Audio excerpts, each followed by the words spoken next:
A raspberry based scent sold.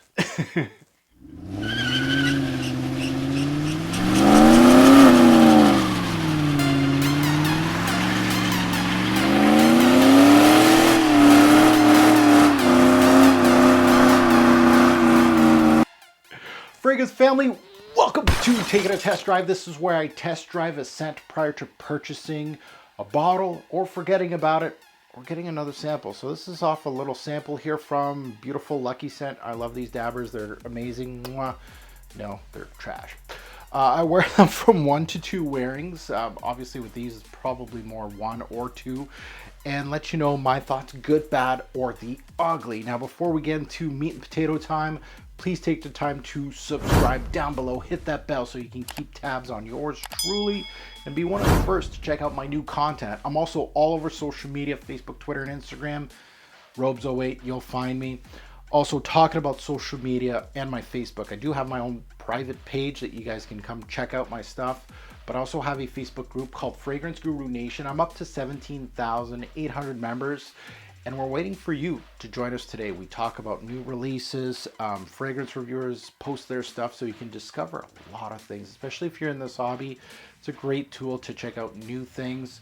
It's also great to bulk up your knowledge in our beautiful hobby.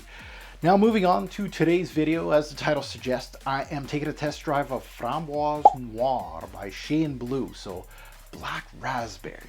Now Shay Blue as a whole, I own one bottle from the brand. It's called Watermelons, a great watermelon based scent. I've always been interested in their fruity notes, but they do have some releases that aren't fruity based. So I'm really interested in checking out this brand.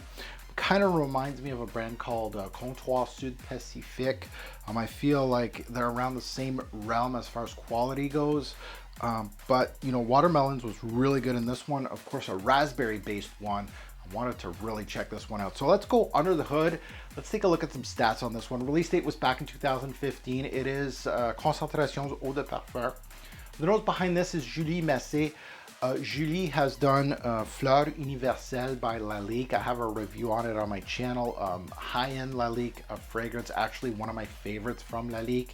Not named Encre Noire, a really great release from Julie.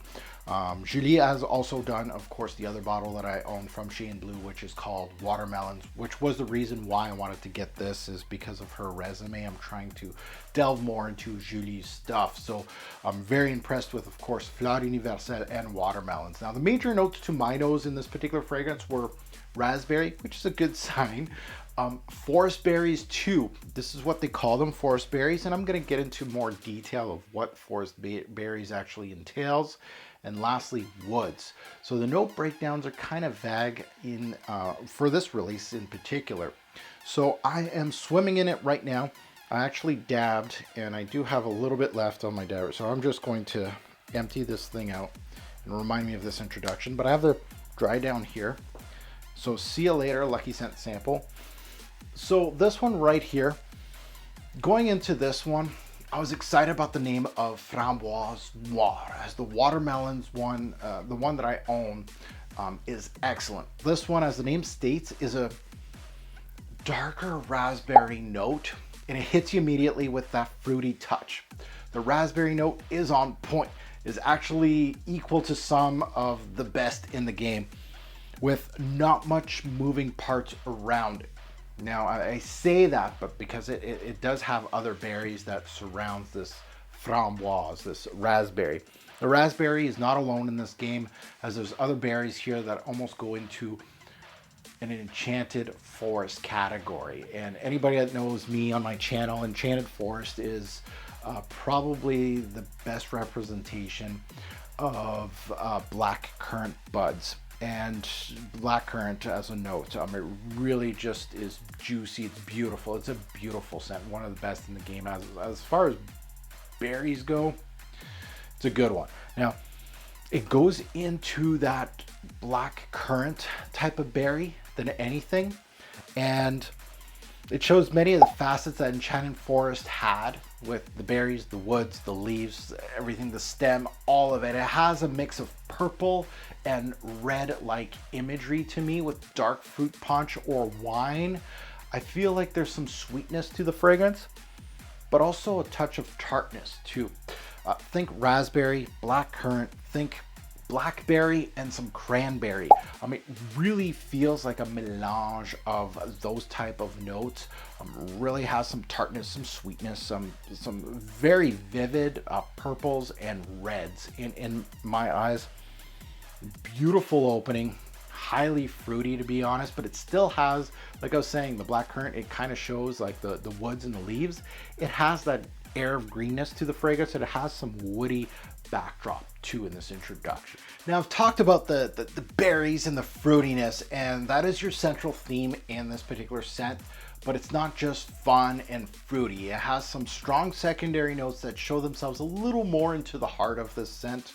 Into the heart, the fruits continue to push, but the creamy iris comes into play a little more. It shows more of a creamy white side of the note, so you're gonna get a little bit of that creaminess there.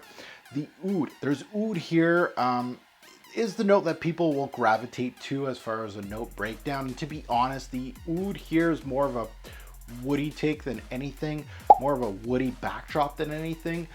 I would not say the oud plays a big part here. As sexy as a raspberry and oud combo sounds like, at least to me, I love that you could use an oud note and use any type of fruit in front of it. Blackberry, black currant and oud would work so well. Patent pending. As sexy as that would sound, this fragrance ain't it. This is not a raspberry oud based scent. And you're looking at the note breakdown, you may think that. It's not. The fruity tones start moving into more of a puree here, more of a jammy than a fruit punch. So it has some thickness to the scent. It's fairly thin up top as a scent, and honestly, this fragrance, like when I say it has some thickness, like more of a jammy feel to the fragrance than anything, but it doesn't have that much depth to it. So it's perfectly fine as a spring or summer night scent. I feel like that's probably the best way to wear it. It has some playfulness to it, but at the same time, it has some darker notes to it at the same time. Overall, this scent hits the raspberry tone well with solid secondary notes. I feel like straight up raspberry based scent may be a little too thin, so utilizing something like a blackcurrant bud really amped up this scent, and it made it a little more interesting as a scent, and it truly showed me a Framboise Noire, a black raspberry imagery. Kudos to the perfumier, the nose behind this. Julie did her thing. I feel like it's an interesting enough release to check out, to be quite honest. Is it a wow type factor like an Enchanted Forest? It's almost there.